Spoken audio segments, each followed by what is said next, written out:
தேவையே இல்லாம உடல் எடைய தாறுமாறா குறைச்சு பட வாய்ப்புகளை இழந்த நடிகைகள் யாரெல்லாம் தெரியுமா?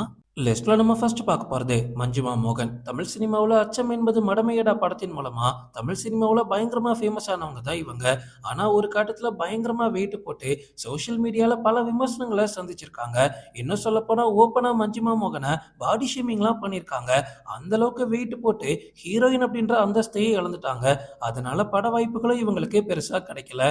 கிட்டத்தட்ட 95 கிலோ வரைக்கும் போனதா சொல்லப்படுது. அதுக்கப்புறமா தொடர்ச்சியான முயற்சிக்கு அப்புறமா முக்கியமா தன்னோட கல்யாணத்துக்கு அப்புறமா 20 கிலோக்கு மேல வெயிட்ட கம்மி பண்ணி இப்ப மறுபடியும் ஹீரோயின் இமேஜ கொண்டு வந்திருக்காங்க. லிஸ்ட்ல நம்ம அடுத்து பார்க்க போறது கீர்த்தி சுரேஷ். கீர்த்தி சுரேஷ் இன்னைக்கு மார்க்கெட் இல்லாம தவிக்கிறதுக்கு அவங்களோட கல்யாணம் மட்டும் ஒரு காரணம் கிடையாது. அவங்க வெயிட் லாஸ் பண்ணது ஒரு காரணம் தான். இது என்னடா வேடிக்கையா இருக்கு அப்படின்னு நினைக்காதீங்க.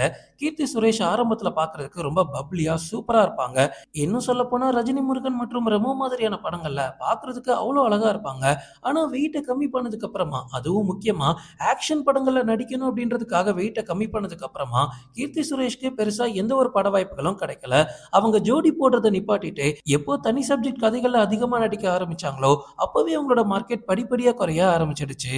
லிஸ்ட்ல நம்ம அடுத்து பார்க்க போறது வித்யுலேகா ராமன். தமிழ் சினிமாவுல காமெடி மற்றும் குணச்சித்திர வேடங்கள் நிறையவே நடிச்சிருக்காங்க. அதுலயும் இவங்க காமெடியில சந்தானத்து கூட சேர்ந்துட்டாங்க அப்படின்னா பண்ற அலப்பறைக்கு அளவே கிடையாது. வித்யுலேகா ராமன் ஒரு கட்டத்துல 86 கிலோ வரைக்கும் போயிட்டாங்க. பயங்கர குண்டானதுனால பெருசா பட வாய்ப்புகளும் கிடைக்காம போனதா சொல்லியிருக்காங்க. அதுல இருந்து வெயிட்ட கம்மி பண்ணி கிட்டத்தட்ட 21 கிலோ கம்மி பண்ணியிருக்காங்க. இப்ப பாக்குறதுக்கு ஹீரோயின் மாதிரி இருக்காங்க. லிஸ்ட்ல நம்ம அடுத்து பார்க்க போறது குஷ்பு. குஷ்பு வெயிட் லாஸ் பண்ணுவாங்க அப்படின்னு யாருமே எதிர்பார்க்கல. இன்னும் சொல்ல போனா குண்டா இருந்தாதான்டா அது குஷ்புவே அப்படின்னு சொல்லிட்டு இருந்தவங்க இப்போ குஷ்புவை பார்த்து இது எங்க குஷ்புவே இல்லைன்னு சொல்லிட்டு இருக்காங்க. அண்ணாத்த படத்துல நடிக்கும் போது 98 கிலோ கிட்டத்தட்ட 100 டச் பண்ண போறதா குஷ்புவே சொல்லியிருப்பாங்க. இதுக்கு மேல இப்படியே போனா உடம்பு கெட்டு போயிரும்டா அப்படின்னு உடலோட ஆரோக்கியம் காரணமா தான் இந்த வெயிட் லாஸ் பண்ணதா சொல்லப்படுது. இந்த 2026ல வெளியான தகவலின்படி கிட்டத்தட்ட 38 கிலோ குறைச்சிருக்காங்க குஷ்பு. லிஸ்ட்ல நம்ம அடுத்து பார்க்க போறது அனுஷ்கா. அனுஷ்கா தமிழ் சினிமாவில் ஒரு நல்ல மார்க்கெட்டோட ஒரு நல்ல பெயரோட இருந்தாங்க. அந்த சமயத்துல அவங்க தேவையில்லாம பண்ண ஒரு எக்ஸ்பெரிமெண்ட் தான் இஞ்சி இடுப்பழகி.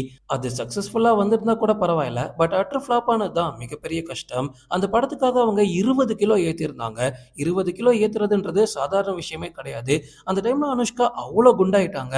ஆனா அந்த படம் அட்டர் ஃபிளாப் ஆனதுக்கு அப்புறமா அவங்க வெயிட்டை கம்மி பண்ணியுமே ஹீரோயின் இமேஜை இழந்துட்டாங்க. என்னதான் பாகுபலி படத்தின் மூலமா கம்பேக் கொடுத்திருந்தாலுமே தமிழ்ல அவங்களால பெருசா வெட்டத்தை பிடிக்க முடியல.